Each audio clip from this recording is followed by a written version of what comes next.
जय श्री राम और जय माता जानकी।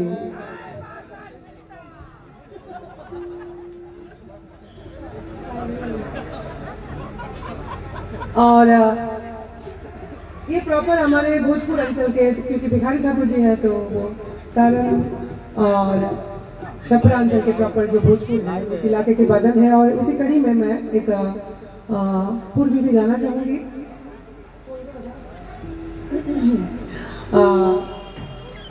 ये हालांकि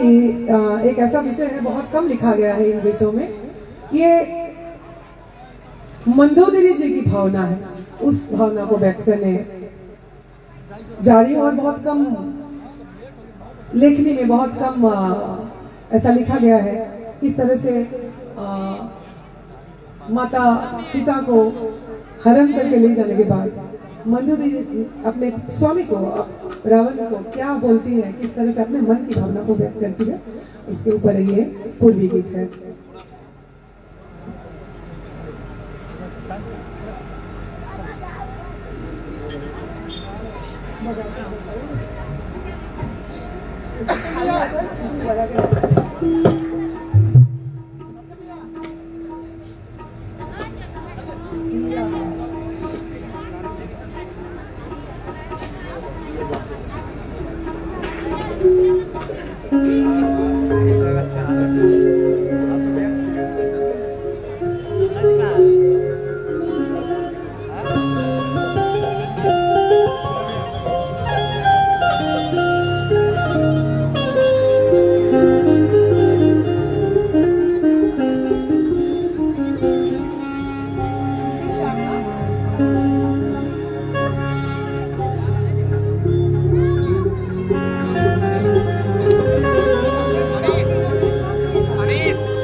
सुनो कर जोर पिया तो होना से छोड़ा घमंड गर्व दिल से हटावा। कोयला अत्याचार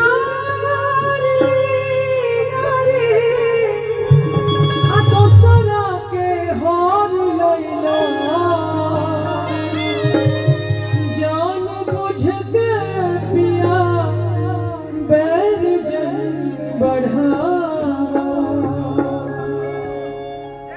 राम जी से कैला बैर एह में न बाटे खैर कुल खानदान के नास जहूं करावा राम जी के प्यारे सिया अबहु से मानो पिया रघुवर के सिया पिया जाके पहुंचा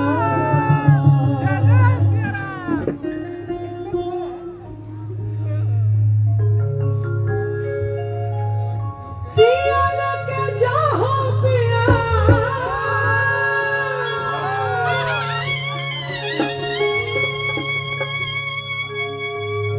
सिया लेके जाहो पिया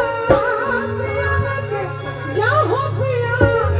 राम के चरण में हमरो सिया अपरिया परी रे बाबा हमरो सिया अपरिया परी रा बाबा सिया लेके जाहो पिया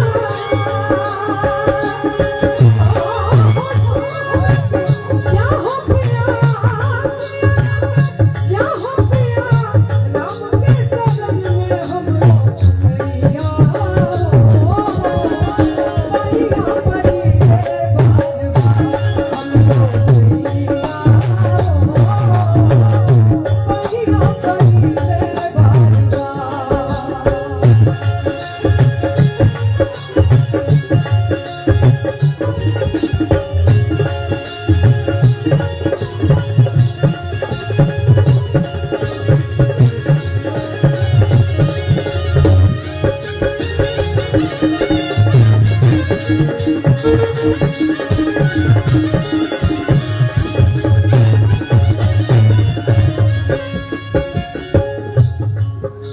लेके आइला पारा नारी अब भला तू हो कभी जाने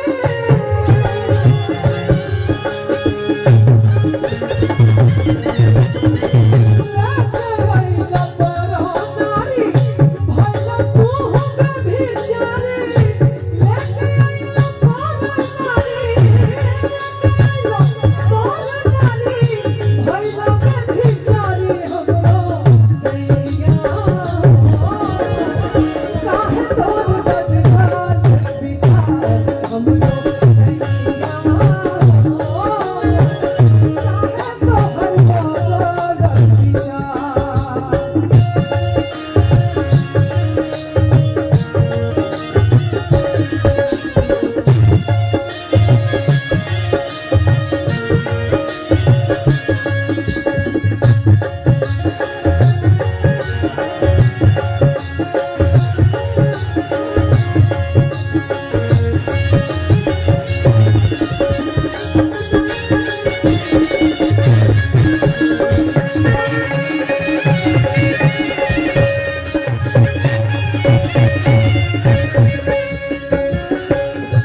एक हनुमान मंतर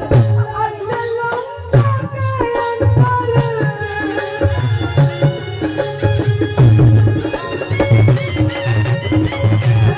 हनुमान मंतर आइले लंका के अंतर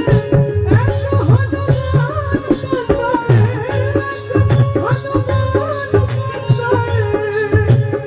आइले लंका के अंतर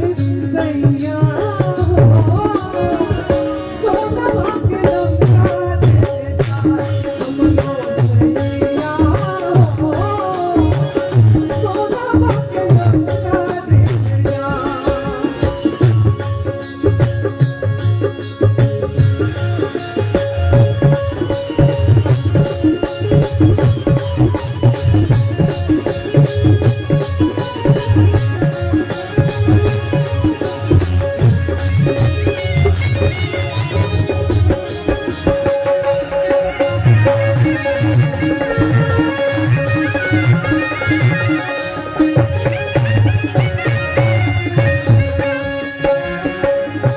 हमारो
धन्यवाद। और मैं चाहूंगी